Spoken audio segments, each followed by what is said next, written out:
ये कहानी टुनटुनी नाम की चिड़िया की है जो ढोलकपुर गांव में रहती थी। टुनटुनी चिड़िया बहुत गरीब थी। वो बहुत मेहनत करती थी, फिर भी अपने लिए 2 वक्त के भोजन का इंतजाम नहीं कर पाती थी।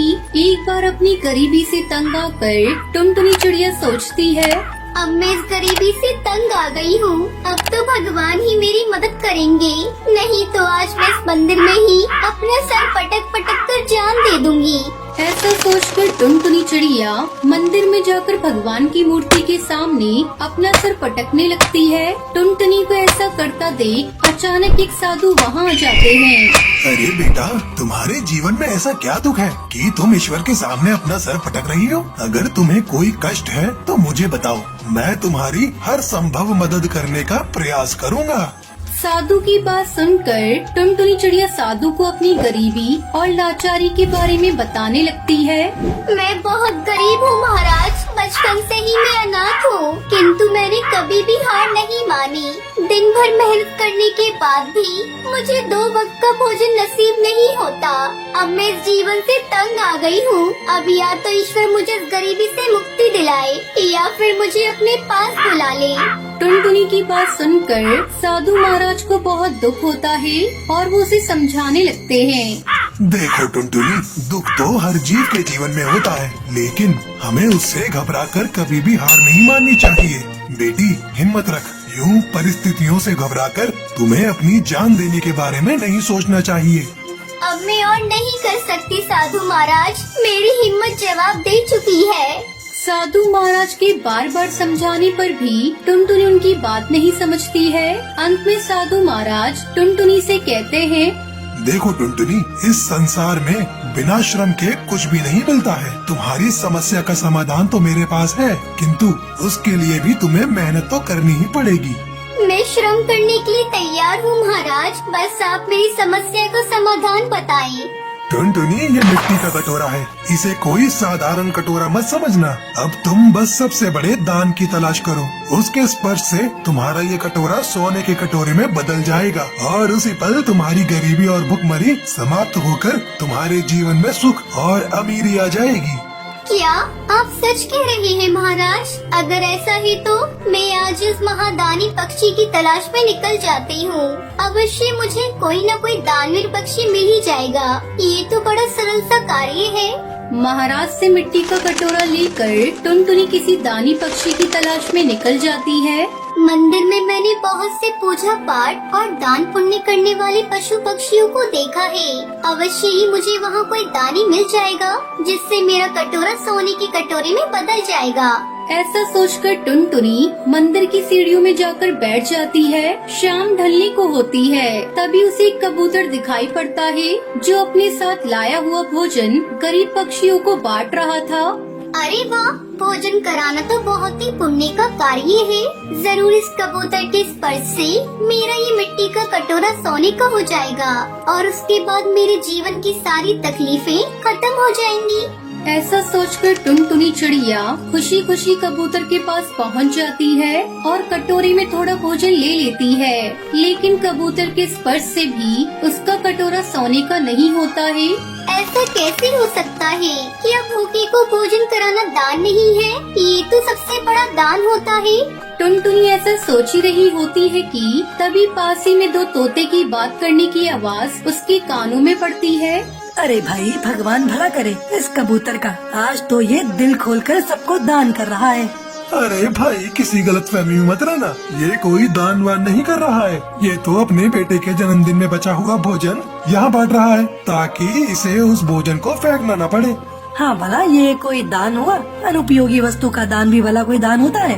दोनों तोतों की बात सुनकर टुनटुनी को अपने कटोरे का रंग न बदलने का कारण समझ आ जाता है।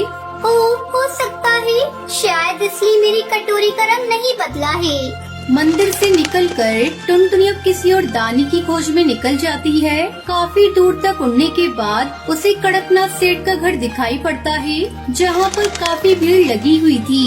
टुनटुनी भी वहीं पेड़ पर जाकर बैठ जाती है। लगता है आज सेठ कोई बहुत बड़ा दान पुण्य कर रहे हैं, तभी तो घर के बाहर इतनी भीड़ जमा हो गई है। टुनटुनी भी अपना कटोरा लेकर लाइन में लग जाती है। बाकी गरीब पक्षियों के साथ साथ टुनटुनी को भी सेठ कौआ कपड़े और भोजन दे देते हैं।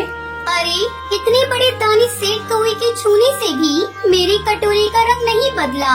इस तरह तो मैं कभी सबसे बड़े दानी को ढूंढ ही नहीं पाऊंगी। तभी एक बुलबुल का बच्चा पेड़ पे उसे बैठे देख उसके पास आ जाती है। अरे चिड़िया, इतनी हैरानी से क्या देख रही हो? ये सेठ तो हर वर्ष अपने जन्मोत्सव पर ऐसे ही रुपए, भोजन और वस्त्र दान करता है, लेकिन ये गरीब लोग जानते हैं कि दान तो बस एक ढोंग मात्र है। आज ये दान करेगा और कल ही अपने खजाने के नुकसान की भरपाई करने के लिए अपने उधार दिए हुए पैसों पर 2 गुना कर लगाने की घोषणा कर देगा। बुलबुल की बात सुनकर टुनटुनी चिड़िया को बहुत दुख पहुंचता है और वो अपना कटोरा लेकर फिर से किसी दानी की तलाश में निकल जाती है। टुनटुनी चिड़िया को भटकते हुए कई सप्ताह बीत जाते हैं, किंतु उसे कोई भी ऐसा दानवीर नहीं मिलता जिसके छूने से कटोरी का रंग बदल सकता। अंत में वो थक कर वापस उसी साधु के पास मंदिर में लौट आती है।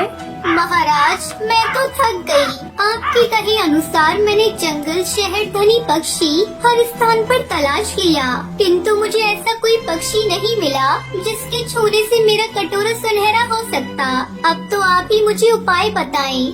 टुनटुनी चिड़िया की बात सुनकर साधु मुस्कुराने लगते हैं और मिट्टी का कटोरा टुनटुनी से ले लेते हैं। कुछ देर बाद एक गरीब फटे हाल में बुढ़िया कबूतरी वहाँ आती है। महाराज, मैं आपकी बहुत बड़ी भक्त हूँ। आपके विचारों से मुझे जीवन जीने की नई दिशा मिली है, किंतु मुझ गरीब बुढ़िया के पास आपको अर्पित करने के लिए कुछ भी नहीं है। कई दिनों के बाद मुझे आज की रोटी मिली है। मेरी सच्ची श्रद्धा को स्वीकार कीजिए महाराज। बस हो सके तो ये सूखी रोटी की भेंट स्वीकार कर लीजिए। इतना कहकर जैसे ही वो अपनी रोटी को मिट्टी के कटोरे में डालती है, उसके छूने से वो कटोरा सोने में बदल जाता है। बुढ़िया कबूतरी के वहाँ से जाते ही साधु महाराज उस रोटी को उठाकर मस्तक से लगाकर खा लेते हैं।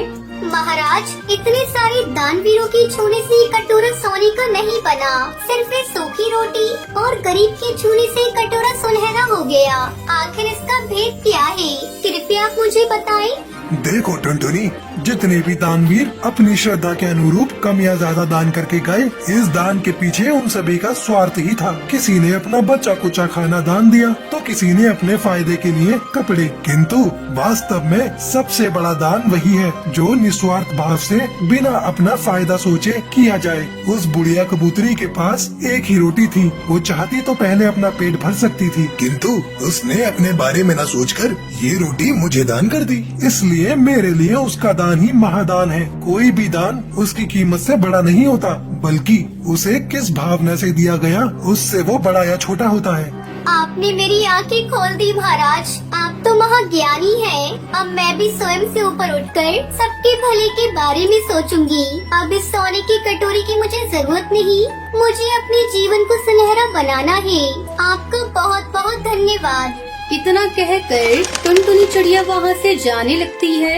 रुको टुनटुनी, मैंने तुम्हें वचन दिया था कि अपने वचन अनुसार अब ये सोने का कटोरा तुम्हारा है। मेरा आशीर्वाद है, भूख और गरीबी अब कभी तुम्हारे मार्ग में बाधक नहीं बनेगी। जाओ, तुम्हारा कल्याण हो। महाराज से आशीर्वाद प्राप्त करके टुनटुनी खुशी खुशी अपने घर लौट जाती है। एक बार की बात है, एक जंगल में टिंकू नाम का एक बहुत गरीब किसान चिड़ा रहता था। एक दिन टिंकू अनाज लेने के लिए बाजार गया तो उसको उसका एक पुराना दोस्त हरी तोता मिला। अरे टिंकू भाई यहाँ देखो, यहाँ इस तरफ। अरे भाई हरी, कैसे हो? कहाँ हो? बहुत दिन बाद मिले।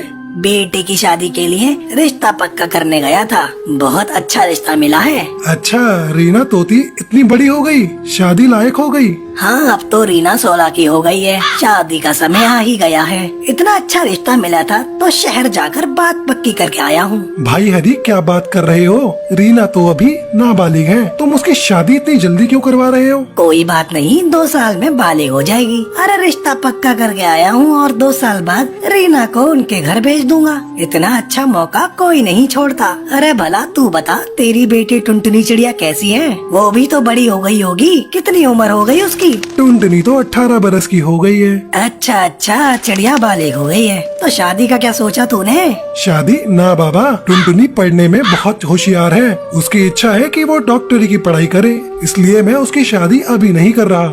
मेरी माने तो तुझे ऐसा नहीं करना चाहिए। तू सर से लेकर पैर तक कर्जे में डूबा है। डॉक्टर की पढ़ाई का खर्चा कैसे उठाएगा? अरे टुनटुनी को इतना पढ़ाने लिखाने का कोई फायदा नहीं होगा। अगर कुछ बन भी गई तो तुझे क्या मिलेगा? ठेंगा। टिंकू को हरी की बात का बहुत बुरा लगता है, लेकिन वो उससे कुछ नहीं बोलता। दोनों दोस्त एक दूसरे का हालचाल पूछकर अपने अपने घर निकल जाते हैं। वहीं शाम को टुनटुनी दुकान जाने के लिए निकलती है तो रास्ते में उसको उसकी सहेली पिंकी दिखती है। अरे पिंकी, कैसी हो? बिल्कुल ठीक हूँ, तुम बताओ कैसी हो? मैं भी बहुत अच्छी हूँ। क्या बात है, आजकल सिलाई कढ़ाई छोड़ दी? बबली आंटी पूछ रही थी। दरअसल मैं मेडिकल की पढ़ाई कर रही हूँ। 1 महीने बाद मेरा एग्जाम है तो उसकी तैयारी में लगी हुई हूँ, इसलिए अभी सिलाई और कढ़ाई नहीं कर पाऊंगी। चलो मैं चलती हूँ, फिर टाइम हो रहा है।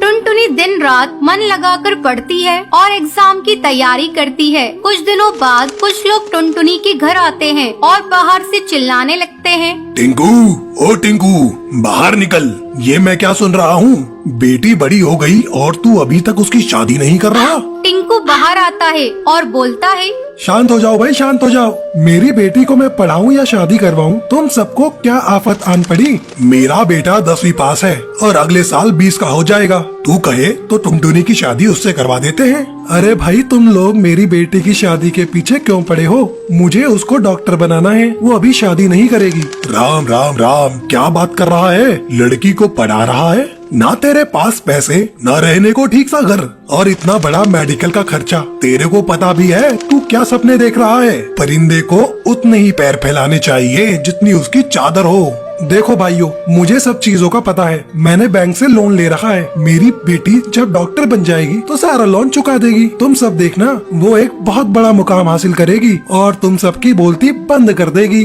हा हा हा। दिन में सपने देख रहा है तो सपने।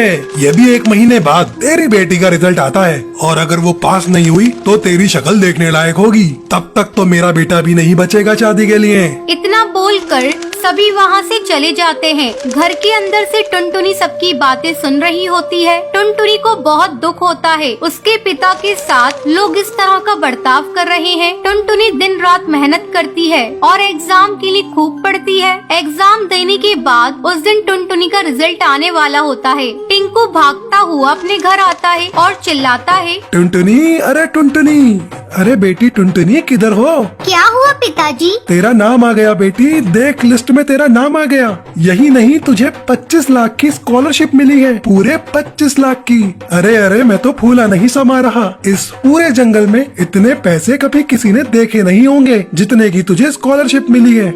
टुनटुनी बहुत खुश होती है और टिंकू भी टुनटुनी की कामयाबी देखकर बहुत खुश होता है। टुनटुनी पढ़ाई करने के लिए शहर चली जाती है। जंगल के पक्षी तब भी टुनटुनी के बारे में बातें बनाते हैं और टिंकू को कोसते रहते हैं। क्यों टिंकू, तूने तो अपनी लड़की बेच दी, शर्म नहीं आती? लड़की है, ऊपर से घर में नहीं रहती, पता नहीं शहर में क्या कर रही होगी। टिंकू सभी की बातें सुन लेता है क्योंकि उसे मालूम होता है जब टुनटुनी लौट कर आएगी तो सबकी बोलती बंद हो जाएगी।